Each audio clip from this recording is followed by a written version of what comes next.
Selamat siang, selamat bergabung di acara VR in Education and Training, Virtual Reality. How can VR can transform your classroom, baik untuk education maupun untuk training and consulting. Bapak, Ibu, dan teman-teman muda, ketika Mark semenjak beliau ya pendiri Facebook memproklamirkan adanya project Metaverse, maka VR ikutan booming. Yang paling bersemangat tentu yang selama ini sudah bermain cryptocurrency, yang main Bitcoin dan lain-lainnya itu. Karena berarti ini peluang untuk semakin meningkatkan aset mereka. Dan VR kenapa bisa ikut naik pamor? Ya karena pintu masuk ke Metaverse adalah virtual reality dan augmented reality. Anda lihat anak-anak Anda, apakah lebih banyak main di lapangan atau main di kamar, khususnya selama pandemi? Mari kita sadari bahwa mereka sudah berada di Metaverse mereka. Kapan Metaverse muncul? Menurut saya ketika voice call ya, conference call sudah ada. Itu sudah terjadi pertemuan di area virtual walaupun baru suara. Ketika kita bisa berjumpa lewat video secara langsung, itu pun sudah area virtual untuk berkomunikasi, terutama di masa pandemi. Ya, ketika kita semakin marak menggunakan video conference, itu pun sebuah tanda kutip metaverse yang terbatas. Dan anak-anak kita setiap hari berkumpul di dunia virtual mereka, di Roblox, Minecraft, cikal bakal metaverse yang kita bayangkan akan sangat heboh nantinya. Maka pertanyaannya kemudian, kalau anak-anak sudah hidup di dalam dunia virtual, apakah dunia pendidikan juga sudah ikut ada di dalamnya? Sehingga bukan yang bermain belaka atau bahkan yang aneh-aneh saja yang ada di sana, tapi hal-hal baik, hal-hal yang menumbuhkan, mengembangkan juga hadir di sana. Maka agenda kita hari ini, Bapak Ibu semuanya, kita mau bertanya nih kepada para ahli. Pak Fidelis, ahli di bidang pendidikan dan pelatihan. Beliau juga punya lembaga trainingnya. Kemudian Pak William, dari studinya memang sudah berkecimpung di bidang teknologi yang baru ini. Beliau berdua akan kita tanya, kita gali nanti ya. Beliau ada slide presentasi, tapi nanti kita punya sesi tanya jawab yang lumayan lah ya. Kita mau tanya pada mereka, bagaimana sih persisnya teknologi VR itu membantu dunia pendidikan dan pengembangan SDM, mulai dari anak-anak sampai dewasa. Lalu, bagaimana cara memanfaatkan teknologi itu untuk mempercanggih modul kita nih. Nanti yang kedua Pak William akan menjawab ya, gimana caranya mengubah materi saya yang bagus-bagus diperkaya dengan VR, masuk ke dunia virtual. Dan tentu yang tak kalah menariknya, bagaimana teknologi baru ini membuat eksistensi kita untuk berbagi tetap up to date, aktual, dan juga makin berkembang. Baik secara kontribusi pendidikan ke masyarakat, juga tentunya secara bisnis. Nanti kita ngobrol sama-sama. Nah, dua pembicara akan bergantian, setelah itu kita ngobrol bareng ya bersama mereka. Yang pertama Pak Fidelis nanti akan membahas tentang bagaimana sih VR itu penting untuk pendidikan, kenapa penting. Lalu bagaimana, saya juga punya order khusus pada Pak Fidelis, memprediksi penggunaan teknologi ini untuk dunia pendidikan sekarang dan di masa depan. Nah, siapa itu Pak Fidelis? Tolong di spotlight ya, host ya. Saya mau perkenalkan juga, siapa itu sih Pak Fidelis? Sangat terkenal, tentunya banyak yang sudah kenal. Saya jadi mau tahu deh, teman-teman, Bapak Ibu yang hadir di sini yang sudah kenal Pak Fidelis boleh berikan jempolnya. Pak Fidelis Warubu adalah founder Education Training and Consulting, disingkat ETC, yang memberikan pelayanan dalam berbagai training formasi kepribadian, dan beliau juga seorang trainer bersertifikasi MBTI dan leadership dari John C. Maxwell. Latar belakang filsafat, ya. Lalu pengembangan kepribadian. Pernah studi di Universitas Pontificia, ya, Salesiana Roma di Italia dengan jurusan formasi kepribadian. Kemudian setelah menyelesaikan Master Science of Education tahun 96, mengikuti sertifikasi 6 bulan menjadi formatornya para formator. Keren banget. Ini seperti ahlinya ahli gitu ya, gurunya guru gitu. Kemudian memperoleh sertifikasi sebagai trainer Living Values di Oxford tahun 2004 dan sertifikat MBTI saat itu internasional 2006. Oh, kemudian ya, dan di ISG Profile. Lalu yang terakhir saya dengar juga Pak Fidelis aktif ya memberikan pelatihan di bidang ya corporate culture juga, selain pendidikan tentunya, karakter building dan team building. Beliau juga menulis beberapa buku di seputar values, ya, budaya nilai. Kemudian juga menjadi pembicara tidak hanya forum nasional tetapi internasional. Salah satunya Living Values and Emotional Intelligence di European Congress of Psychology ya, di Granada, Spanyol. Pernah juga Living Values Education Program Increases Teaching Quality di Athena, Yunani. Wow. Pernah di Beijing dan berbagai tempat. Jadi bukan kaleng-kaleng yang bicara di depan kita sekarang ya. Maka Pak Fidelis, silakan berbagi apa yang baik untuk kita semua dalam kesempatan siang ini. Dan Bapak Ibu, kita beri aplaus untuk Pak Fidelis. Ya, terima kasih Pak Frans. Selamat siang semua Bapak dan Ibu dan teman-teman. Saya izin untuk share screen supaya nanti ada cukup waktu untuk kita diskusi. Nah, is something that you could do before with some glasses. The thing that the HoloLens gives you. Oh ya, saya akan membahas virtual reality itu di dalam pendidikan, khususnya di pendidikan kita. Sekarang ini kita sudah memasuki namanya masyarakat 5.0. Mungkin belum sekali, tetapi sekarang sudah mulai. Jadi masyarakat 5.0 ini di mana semua kegiatan-kegiatan seperti belanja, bahkan nanti juga kendaraan, semua dikerjakan secara otomatis, di mana semua benda-benda mempunyai memorinya masing-masing, kecerdasannya. Jadi ada Internet of Things, jadi mereka bisa berkomunikasi satu sama lain. Nah, itu masuk ke masyarakat yang 5.0. Nah, dalam masyarakat ini otomatis terjadi transformasi di dalam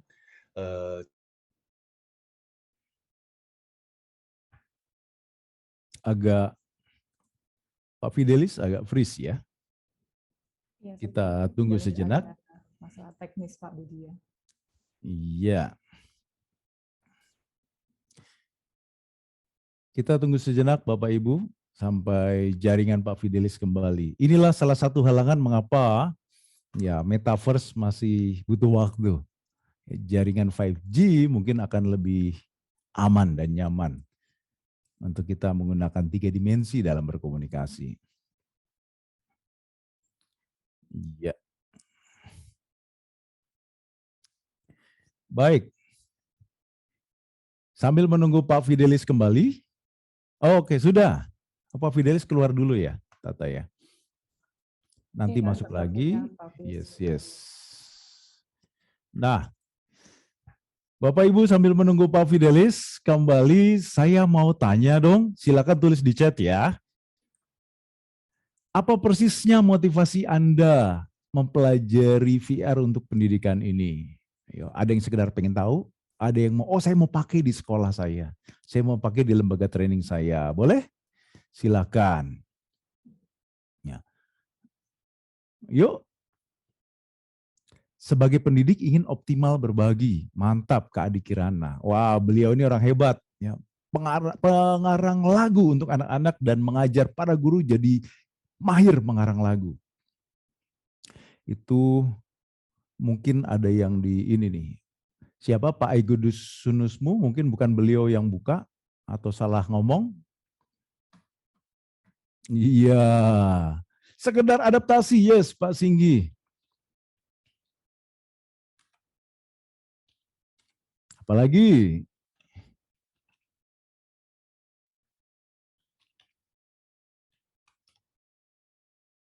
Oke, ingin tahu cara mengajar di metaverse. Tolong beritahu Fausta kalau Pak Fidelis sudah kembali ya. Antisipasi masa depan dalam arti sempit dan luas. Oke. Oh, itu beliau. Iya, baru masuk. Pak Bro Agnito, nih senior saya nih. Masih di Lokon ya, SMU Lokon ya. Ingin tahu dahulu, ngambil sikap ke depan. Mantap. Iya. Pak Fidelis, Apakah sudah siap kembali untuk menambah wawasan? Mantap. Ingin tahu bagaimana penerapan dan bagaimana memulainya? Yes, wah ini siap memulai ya, Bu Esti ya. Menambah wawasan. Oh, belum bisa di-unmute. Bapak sudah co-host, Pak? Oh, sudah sekarang. Oke. Iya. Maaf, Bapak dan Ibu ini dia rupanya Tidak apa-apa, Pak. Lanjut ya, saja. oke ya. Baik. Sudah kelihatankah? Belum ya? Belum, yang keluar baru Zoom tadi. Ya. Sekarang sudah Ya, Pak Frans ya. Nah, kita lihat metodenya. Tolong dikontrol saya Pak Frans, apakah bisa kelihatan ya? Suaranya baik. kedengar. Terlihat The dan HoloLens terdengar. is absolutely the Bagus. most amazing piece of technology. Within 5 seconds, I realized that the world had changed. It was an immediate realization that this is something exciting and we have to be a part of this. Seeing things in 3D is something that you could do before with some glasses. The thing that the HoloLens gives you is the ability to walk around those 3D objects and to really experience them as if they're in the room with you. It is augmented reality, it is mixed reality. And what that means is I still see you, I still see this room and everything around me, but the digital content is inserted into the room as if it's actually there. As a teacher, I can see what they're all looking at. And that's something that we think has real power. It's actually opening up our interactions with each other. The biggest drive is getting the anatomy curriculum completely done by the time we move into the new health education campus. Today, we and the Cleveland Clinic are constructing a state-of-the-future health education campus. Our students will learn using the most forward-looking educational programs. HoloLens is a key part of this. The actual act of dissection hasn't changed in generations. We have to be much, much more effective and efficient. The biggest thing about medical school is there's just so much information and so much knowledge you're being asked to learn. HoloLens is going to enable us to teach in an integrated way and to look at the body in ways they haven't been able to see it. It's sort of having X-ray vision, seeing through the skin. My mind was just kind of blown. When I tried it on, it was perfect. It's really hard to understand what the anatomy and book's trying to tell you. So with the HoloLens, we can literally show you what's happening with the body. We can look at how the heart moves, or look at how the brain processes information and how information flows around in our brain. They can see when the heart valves are closing and hear the sounds. How the diaphragm moves, when the lungs move. A click of the fingers is going to allow students to see how everything's interconnected in the body. We have means to draw people's attention to things to get them where they need to look. Do you want to look and then pull the bones out? And what they really crave is learning anatomy in the context of what they need to know clinically. What are they going to need to know for their clerkships and their future careers? But with HoloLens, we can have essentially any disease that you want to see. So when I see an image like this in the hospital, I know exactly what's going on. This is how to treat and diagnose them. The HoloLens provides like a new way of teaching anatomy. It can really speed up the process of learning this material. I think HoloLens is the next big transformative change in medical education.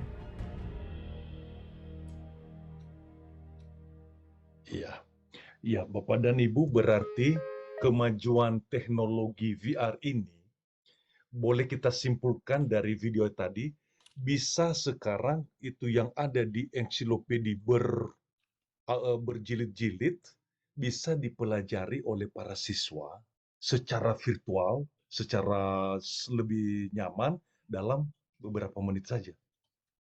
Jadi buku-buku yang harus dibuat tebal yang dibaca itu sudah bisa langsung dijelaskan. Mereka bisa melihat jantung, mereka bisa melihat bagaimana gerakannya, bagaimana sistem paru-paru bergerak. Jadi semua yang tadinya itu hanya ada di dalam buku-buku ensiklopedi kesehatan dan sebagainya, juga dengan alat-alat peraga, kerangka-kerangka, ini sekarang sudah bisa lebih lengkap. Berarti penjelasan teori-teori yang rumit bisa langsung dialami oleh siswa melalui pembelajaran lewat VR. Jadi itu kemajuannya. Ini sudah mulai sekarang ini SMK Indonesia itu membuat juga itu pelatihan-pelatihan khusus untuk bisa dipakai di dunia pendidikan kita. Jadi ini sudah mulai. Nah, demikian juga bisa disetting berbagai setting kehidupan, misalnya di pasar, kehidupan di perbankan, kehidupan di mall, dan seterusnya. Itu bisa disetting sehingga siswa bisa mengalami langsung pengalaman berinteraksi di dalamnya. Nah, disinilah bisa juga dimasukkan pendidikan karakter. Nah, bagaimana anak-anak menjalankan tanggung jawabnya di mall? Kalau dia lihat misalnya kurang bersih, atau kalau ketemu dengan orang yang tua. Di sini. Nah, dalam VR itu boleh kita katakan, orang bisa juga membuat VR ini untuk pendidikan karakter. Jadi contoh-contoh langsung dialami oleh anak karena dia masuk. Begitu dia masukkan di matanya kacamata VR, itu sudah dia masuk ke dunia yang sudah direkam sebelumnya tentunya, yang seolah-olah nyata dan dia bisa berinteraksi di dalamnya. Nah, berarti pendidikan karakter di masa depan tidak lagi hanya teori-teori. Ketika kita katakan toleransi, itu sudah ada suasananya, setting kehidupannya. Bisa langsung anak-anak itu merasakannya.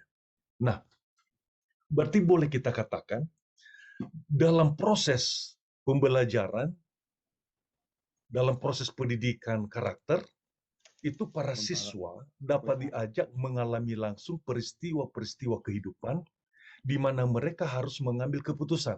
Misalnya melakukan sesuatu yang berdasar pada nilai-nilai tertentu. Misalnya nilai-nilai pelajar Pancasila, profil pelajar Pancasila, ya kan? Nah, sudah dibuat settingannya oleh ahli-ahli pendidik. Jadi mereka bisa masuk ke sana. Berarti pengalaman nilai ini mengambil set kehidupan nyata, misalnya bagaimana sikap seorang siswa menghadapi pilihan. Harus menolong orang tua yang meminta bantuannya, yang di dalam VR itu terjadi ceritanya, atau mengabaikannya karena ada pilihan yang lebih menarik untuk memuaskan egonya. Berarti kalau begitu VR boleh kita katakan di masa depan akan membantu sekali di dalam menciptakan suasana pembelajaran, pengalaman belajar untuk menstimulasi naluri kepedulian seseorang atau siswa untuk mengambil keputusan nilai. Ini tinggal dirancang oleh gurunya. Jadi pembelajaran itu tidak lagi teori-teori, tetapi dia langsung mengalami langsung. Ini VR sangat bagus di sini. Berarti kemajuan di bidang virtual reality ini juga, teknologi ini membuat pengguna dapat berinteraksi dengan suatu lingkungan yang mungkin sudah distimulasi, sudah direkam oleh komputer sebelumnya, tetapi bisa juga situasi yang nyata. Karena sekarang sudah ada kamera dengan kecepatan nanti 5G, itu sekarang sudah bisa dipasang juga di lokasi-lokasi yang mau berinteraksi langsung. Seperti sekarang dilakukan di Amerika, di Indonesia sudah mulai juga sekarang. Semua museum itu sudah mulai dipasang VR, di-VR-kan ya. Jadi ada visualnya. 24 jam kita bisa mengunjungi museum. Tetapi ada juga museum yang dia pasang kamera live, sehingga kalau kita datang ke sana, betul-betul kita bisa lihat situasinya. Jadi artinya tidak harus pindah dari, harus kita mengunjungi ke Museum Jogja, tetapi bisa dari mana saja kita bisa melihat bagaimana Museum Jogja. Bisa secara live, sekarang ini belum tersedia live, tetapi sudah tersedia secara VR, sudah mereka siapkan. Jadi kita mau ke ruangan yang mana, kemana, bisa kita melihat apa-apa saja yang ada di sana. Nah, yang live yang tadi saya katakan itu yang sudah terjadi di Amerika. Itu ada 18 kebun binatang, akuarium di dunia, yang secara live bisa dikunjungi oleh siapapun 24 jam secara real. Jadi secara live. Berarti kalau saya ke sana sekarang ini, itu benar-benar saya lihat keadaan zoo atau kebun binatang itu pada saat ini. Bisa saya melihat singanya, bisa saya lihat bagaimana mereka bermain, tidur, makan, dan sebagainya. Apa yang persis terjadi pada saat itu. Yang belum, dan ini sedang dipikirkan bagaimana caranya, saya tidak bisa mencium bau singanya. Nah, itu yang belum bisa. Nah, gerakannya, visualnya bisa semua. Tetapi mencium misalnya kalau di kandang singa, itu bagaimana baunya, itu belum. Tetapi mungkin di masa depan akan ada lagi. Nah, berarti VR ini sangat membantu para guru untuk pendidikan di masa depan. Jadi ini ada beberapa, dan boleh kita katakan supaya nanti bisa kita diskusi kesimpulannya, berarti di masa depan pendidikan karakter dilakukan dalam bentuk yang menyenangkan dan mengasihkan. Pendidikan biologi, pelajaran biologi, sains, IPA, dan sebagainya juga dalam suasana menyenangkan dan membuat anak-anak menjadi terlibat. Nah, misalnya di dalam pendidikan karakter, itu anak-anak seperti masuk ke dunia game. Seperti mereka mengeksplor dunia. Mereka ada sesuatu yang mereka harus dapat, ya kan? Nah, di dalam mengeksplorasi dunia nyata itu, di dalam VR, mereka yang dihadirkan oleh VR, mereka harus juga mempunyai pengalaman-pengalaman berpetualangan. Ketemu teman yang menyapa mereka, ketemu orang dewasa, ketemu juga masalah, ketemu juga macam-macam, ya kan? Nah, dalam pertualangan ini mereka mengalami langsung nilai-nilai.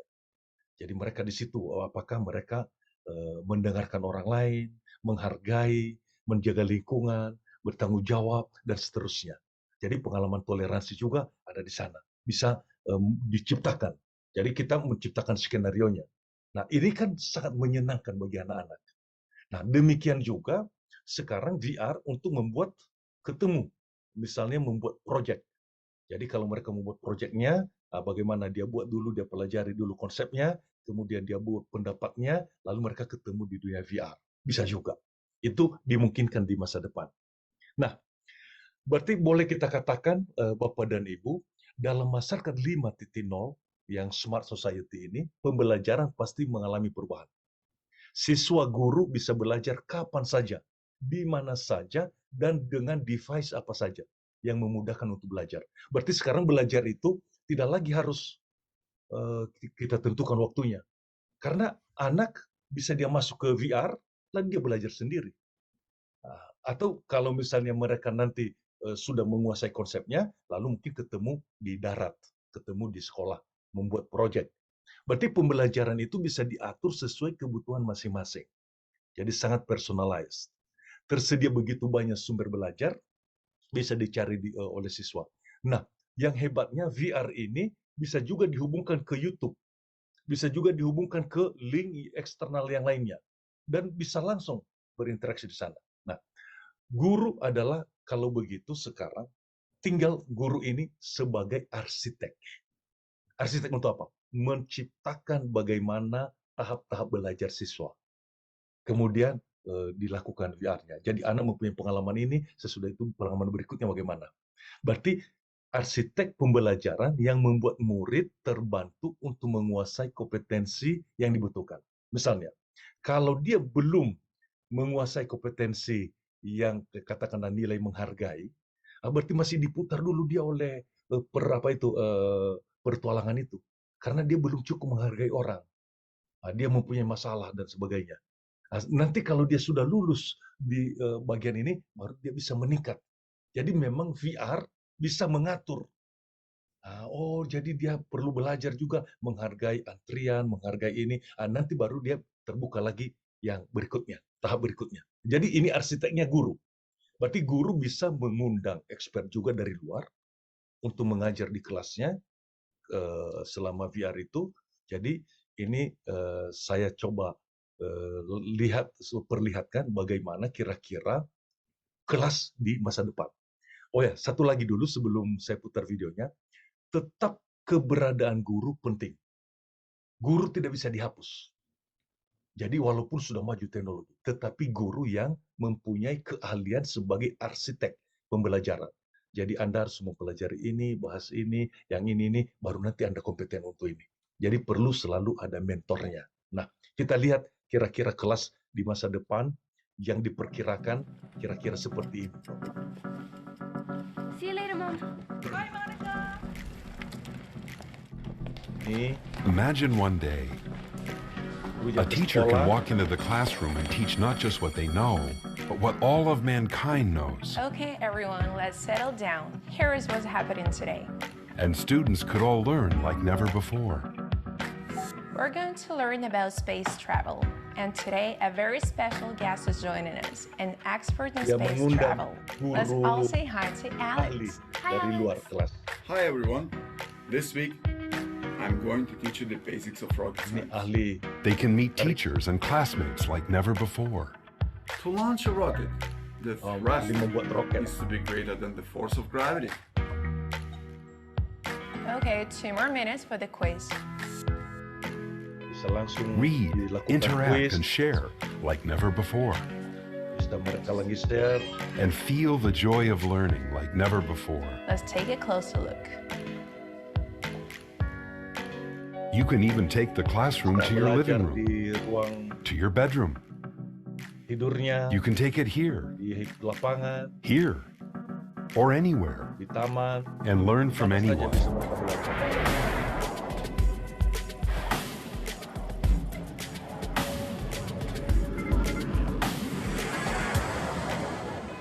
Here at Class In, we believe education changes lives.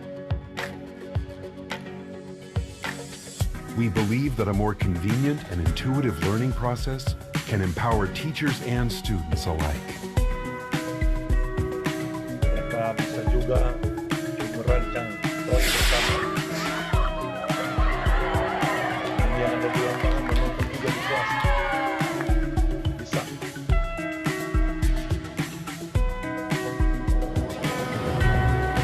We believe that here, in the classroom, we are laying the foundation for a better future, passing on knowledge from generation to generation.